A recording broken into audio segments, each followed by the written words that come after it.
What's going on, everybody? This is Mehul and welcome to your 38th AngularJS tutorial, in which we'll be finally starting off with our custom directives. Now we already know what directives are. You can see as well the ng app is a directive, the controller ng controller is a directive, and we have used a lot of more directives as well in the past, including the ng model or the ng bind. So all of these directives, as you can see, are prefixed by the ng. That means they belong to the Angular library. But in AngularJS you can actually create your own directives as well, and directives pretty much allow you to customize your HTML and make it a lot more dynamic. So for example, let's say you have a website on which you usually have to parse some JSON response data from the web server into a beautiful table, and you already have the styles ready. So what would you do? You can't always just create a controller and then go to your script files and then do a whole lot of coding, and again just for another table do the same.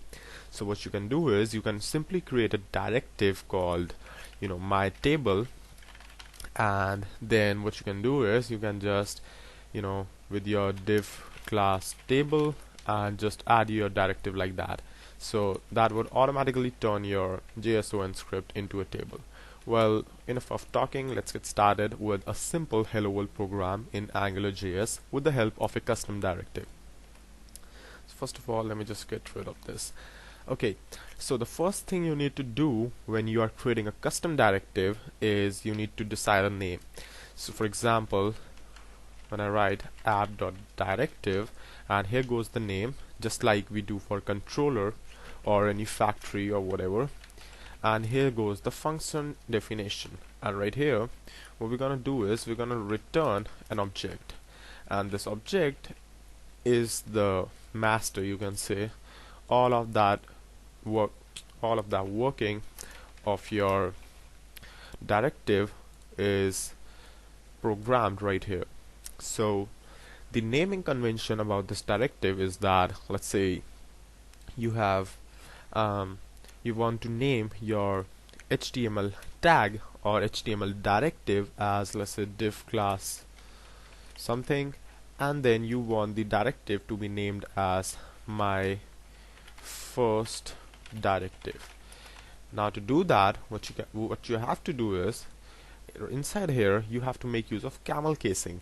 And for those who don't know what camel casing is basically just capitalizing each word of your of your string with by replacing a dash or whatever there's between. So for example, let's say you have a string, my first script, and you want to camel case that.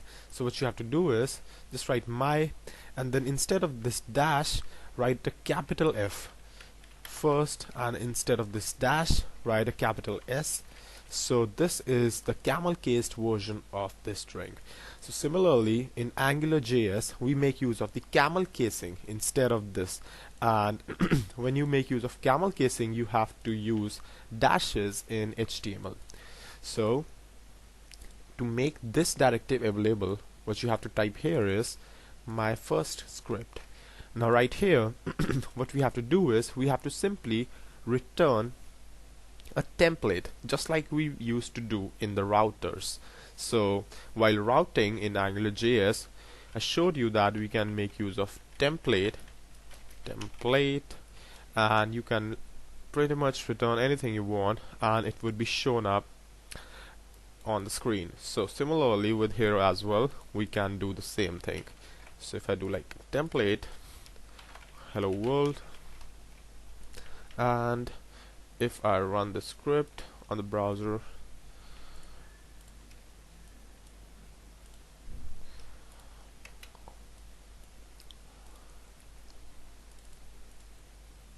okay, so we have a mismatch right here.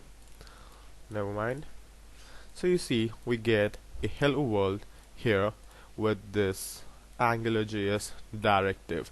So yeah, so that's pretty much it for this tutorial, and we'll be covering a lot more on custom directives in AngularJS soon. So that's all for this, and don't forget to subscribe, and thank you for watching. I'll see you then.